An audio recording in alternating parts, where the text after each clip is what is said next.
Assalamualaikum warahmatullahi wabarakatuh. Bismillah, alhamdulillah, wassalatu wassalamu ala rasulillah wa ala alihi wa sahbihi wa man walah. Wala hawla wala quwwata illa billah. Subhanaka la ilma lana illa ma 'allamtana innaka antal alimul hakim. Rabbi shrah li sadri wa yassir li amri wahlul 'uqdatam min lisani yafqahu qawli. Amma ba'd. Wa la ta'allum wa ta'lim wa tadhakkur wa tadhkir wa nafa intifa wa ifadah wal istifadah wal hatha ala tamassuki bi kitabillah sunnati rasulih ibtiha amradatillahi subhanahu wa ta'ala. Bismillahirrahmanirrahim. Qala al-mu'allif rahimahullah nafa'ana bihi wa bi ulumi fid dharain amin. Al-waqfu lughatan al-habsu wa syar'an habsu muayyanin mamlukin qabilin lin naqli yumkinul intifa'u bihi ma'a baqa'i ainihi bi qad'i tasarrufi fi raqabatihi ala masrifin mubahin wujudin. Alhamdulillah, kita masih ditakdir oleh Allah bisa istiqomah untuk bersama-sama thalabul ilmi. Kita awali dengan membaca kitab Yaqutun Nafis, memasuki bab wakaf. Wakaf secara bahasa ini artinya al-habsu. Al-habsu itu artinya menahan. Sedangkan menurut istilah syara, menahan harta tertentu yang dimiliki dan menerima untuk dialihkan hak kepemilikannya dan dapat dimanfaatkan tanpa merusak barangnya, dengan memutuskan hak tasarruf pada barang tersebut untuk dialihkan pada tasarruf yang hukumnya mubah dan sudah ada wujud pada saat akad. Jadi ini wakaf ini termasuk ibadah kuno ya. Dari dulu itu sudah ada. Artinya memang tempat-tempat yang dikeluarkan dari kepemilikan untuk dipakai maslahah kepentingan ibadah ataupun yang lain ya. Ini yang penting tidak untuk hal yang diharamkan oleh Allah Subhanahu wa taala. Jadi kalau di hukum di negara kita Indonesia ini ada yang namanya BWI, Badan Wakaf Indonesia. Dan wakaf sendiri ini nanti ada arkanul waqfi, rukun-rukun wakaf. Di situ ada 4, ada wakif, orang yang wakaf, ada mauquf alaih, yaitu pihak yang diberi wakaf, ada mauquf, barang yang diwakafkan, dan yang terakhir ada shihad. Shihad ini adalah ikrar, pernyataan wakif nanti di hadapan para saksi. Nah ini syarat wakif sendiri, yaitu orang yang mewakafkan ini pertama ya tidak ada paksaan, dan yang kedua juga memang dia ahli. Artinya ahli ini orang yang memang dibenarkan untuk mewakafkan atau mentasarufkan hartanya. Jadi orang ini harus bukan orang yang safih ya, artinya yang enggak sempurna akalnya ya. Bukan orang yang ibaratnya dalam keadaan yang tidak normal, istilahnya bukan ahlinya untuk bertasarruf. Nah ini begitu juga untuk mauquf alaih yang diberi wakaf ini, artinya ya jelas tidak untuk maksiat, terus mempunyai hak. Mempunyai hak artinya boleh dimanfaatkan. Jadi kalau di hukum kita di Indonesia ini ada 3 nadir ini ya, yaitu orang yang diberi amanah ya. Ini ada nadir perorangan, ada nadir organisasi, ada nadir badan hukum ya. Mempunyai ketentuan masing-masing. Lalu ada syurutul mauquf, syarat barang yang diwakafkan ini juga harus sesuatu yang bernilai, ada materinya. Yang kedua tertentu. Jadi tidak sah kalau mewakafkan, saya wakafkan salah satu dari tanah saya, jadi tanah sing tidak ditentukan, harus ditentukan dulu mana dari kedua tanah yang akan diwakafkan. Ada harus sudah dimiliki juga ya. Terus kepemilikan mauquf dapat dipindah dari wakif kepada mauquf alaih, orang yang menerima. Ada istilahnya bisa nadirnya. Mauquf harus barang yang bermanfaat. Manfaatnya mauquf tidak dengan merusak atau menghilangkan barang yang diwakafkan. Jadi wakaf ini kalau bisa memang utuh, ya tidak berkurang ya. Sekarang ada istilahnya wakaf produktif ya. Ini barangnya masih utuh, umpamanya saya wakafkan kebun saya atau sawah saya, artinya tidak berkurang sawahnya, nggak boleh berkurang. Kalau namanya produktif, tapi hasilnya ini yang terus bisa diambil. Jadi itu ketentuan dalam wakaf. Umpamanya wakafnya ini berbentuk uang, ya uangnya tidak boleh habis. Bagaimana nadir mengatur uang ini bisa terus berkembang, bukan tambah hilang atau berkurang.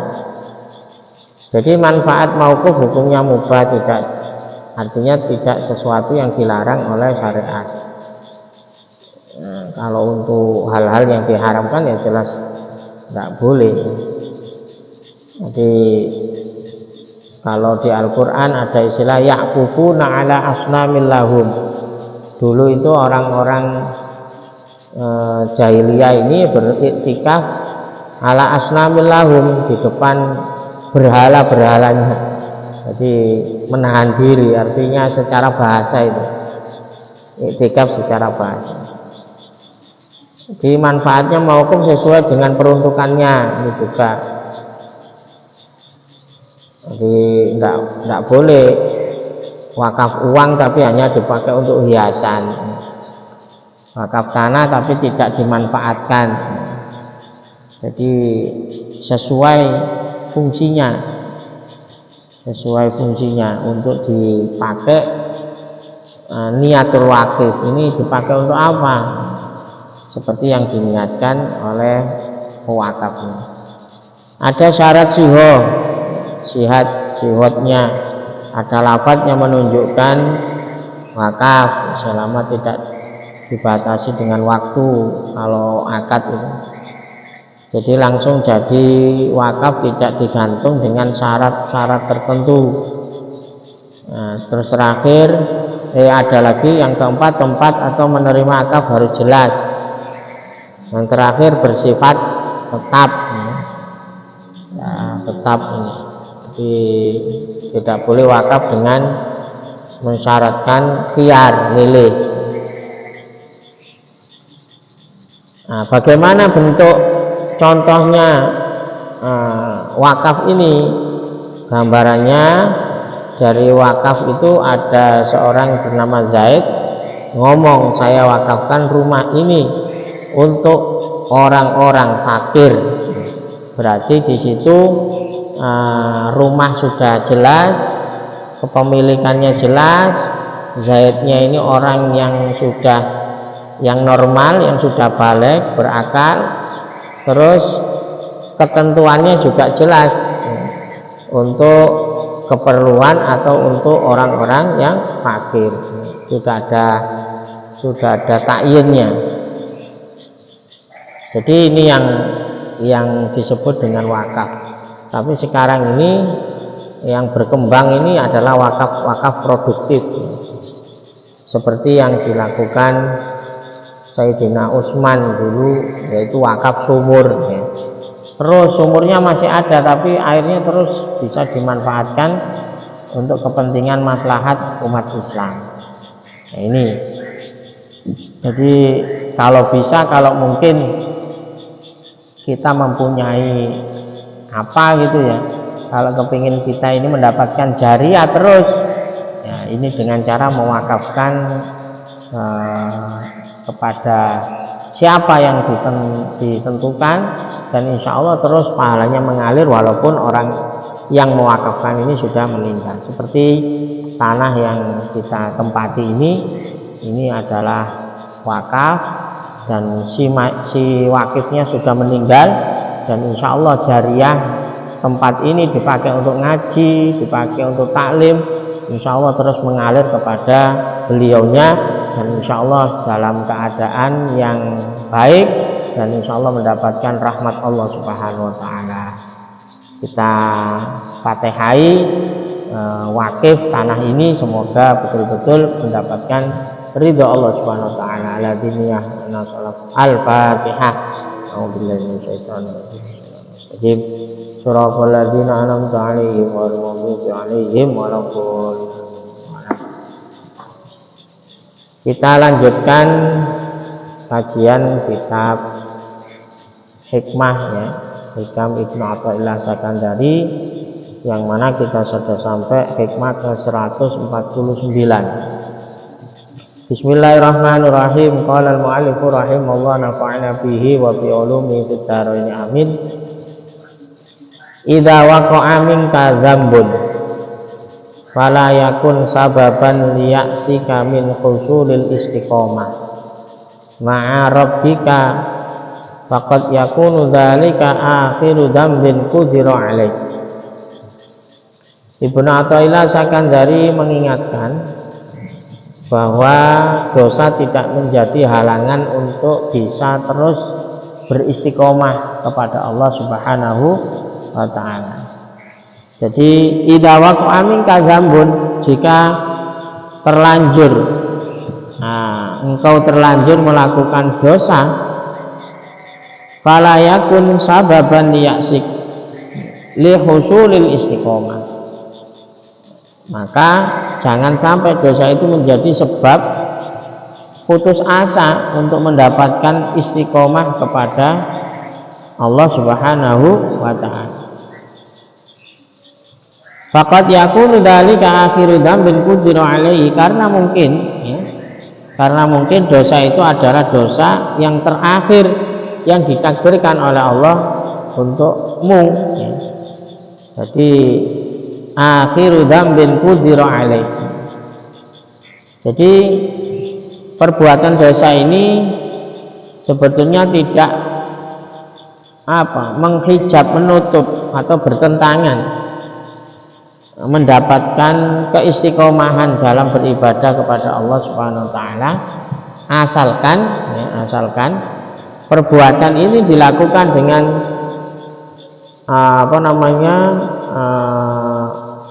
istiqomah, ya, terus menerus, dan tidak dilakukan dengan rasa gembira atau bangga dan sengaja. Jadi ketika kita ini melakukan dosa, kita langsung ingat kepada Allah Subhanahu wa ta'ala, menyesali. Jadi sepantasnya orang ini selalu bersegera untuk bertobat kepada Allah. Ia harus semangat beramal soleh, mengejar dan menunjang kekurangan dan kesalahan-kesalahannya. Jadi seperti yang disampaikan dalam Al-Quran surat Al-A'raf ayat 201, innal ladzina taqaw idza massahum ta'ifum minasyaiton tadzakkaru fa idzahum mubsirun. Sesungguhnya orang-orang yang bertakwa itu jika diganggu oleh setan, artinya diganggu melakukan perbuatan dosa, mereka ingat kepada Allah, maka ketika itu juga mereka melihat kesalahan-kesalahannya. Jadi di sini orang melakukan dosa tapi masih dikatakan innal ladzina taqaw, orang yang bertakwa kepada Allah Subhanahu wa ta'ala. Jadi menyebut orang-orang yang bertakwa padahal melakukan dosa. Ini menunjukkan bahwa maksiat itu tidak berakibat buruk. Kalau betul-betul orang yang tetap istiqomah ini selalu tidak menjadikan putus asa, selalu menjadikan semangat untuk terus beribadah kepada Allah Subhanahu wa ta'ala. Jadi bertaubat. Jadi kebanyakan orang ini memang kalau sudah melakukan dosa biasanya setan membuat ini putus asa karena merasa gak usah ngaji, aku ki kotor, kakek dosa, gak usah melakukan kebaikan jamaah, sholat dan lain sebagainya, gak pantas ya. Ini adalah termasuk orang yang putus asa terhadap rahmat Allah Subhanahu wa ta'ala. Padahal kalau kita tetap bersemangat untuk melakukan kebaikan sebagaimana yang disampaikan oleh Imam Bukhari Muslim dalam hadisnya, innal hasanat yudhibna sayiat. Sesungguhnya kebaikan-kebaikan itu menghapus kejelekan.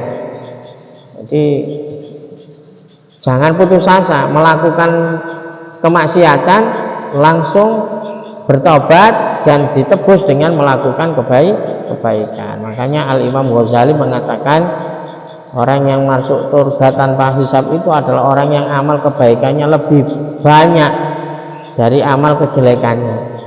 Jadi tidak memungkiri setiap manusia itu pasti terkena dosa. Kenapa? Karena dunia ini memang tempat najis. Jadi kita ini berada di dunia, sering sekali kita ini terkena najis. Tapi sebaik-baiknya orang kalau terkena najis cepat-cepat langsung dibersihkan. Nah, itu gambarannya. Jadi kita ini tidak mungkin selain Nabi itu tidak melakukan maksiat.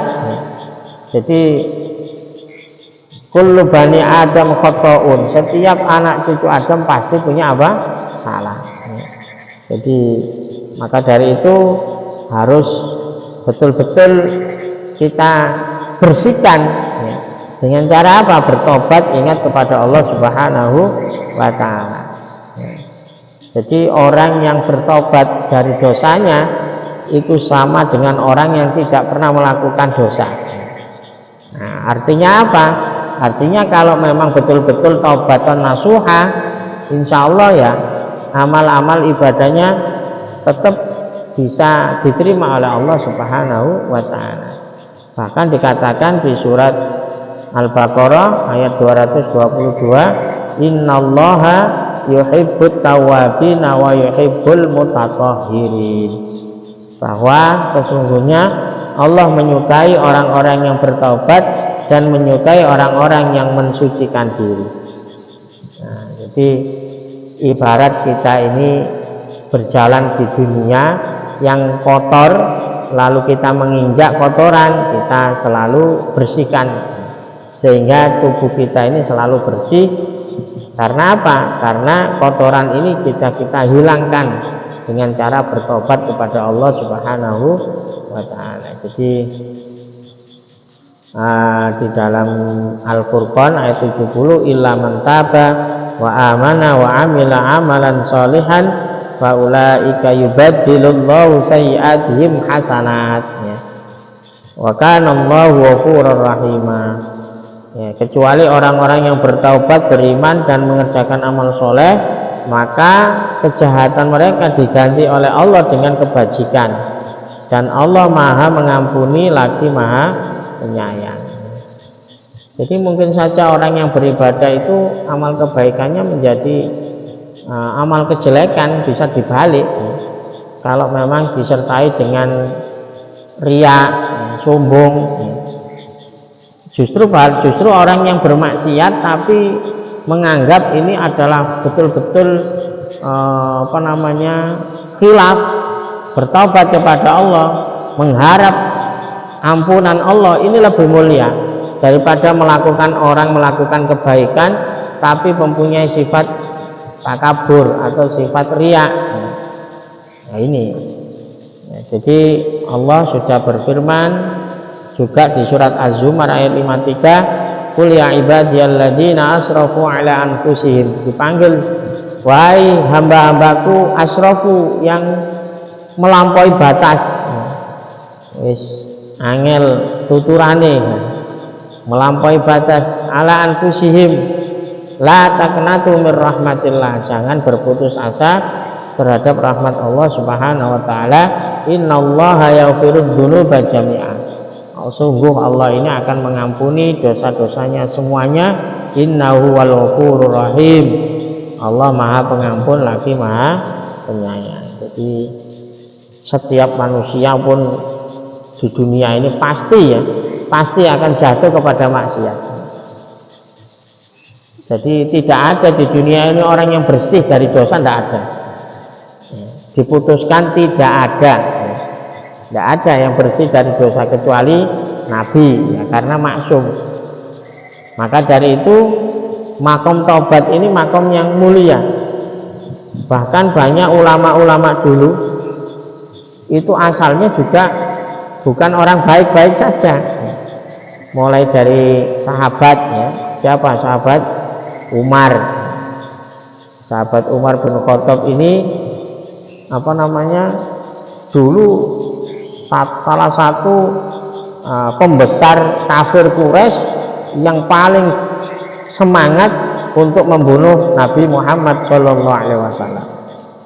Tapi ternyata dibalik oleh Allah. Setelah diberi hidayah, orang yang melindungi Rasulullah. Dari kelompok para wali juga banyak, ya. Seperti Robi Adawiyah yang sering kita dengar. Robi Adawiyah itu dulunya penyanyi,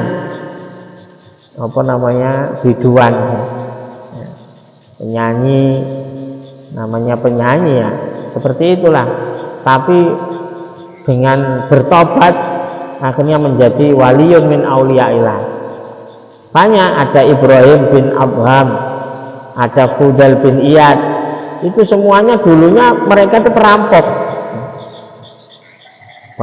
Tapi setelah sadar betul, mengakui kesalahan, mau berubah, mau melakukan kebaikan, derajatnya diangkat oleh Allah Subhanahu wa Ta'ala. Akhirnya jadi waliyun min auliyaillah.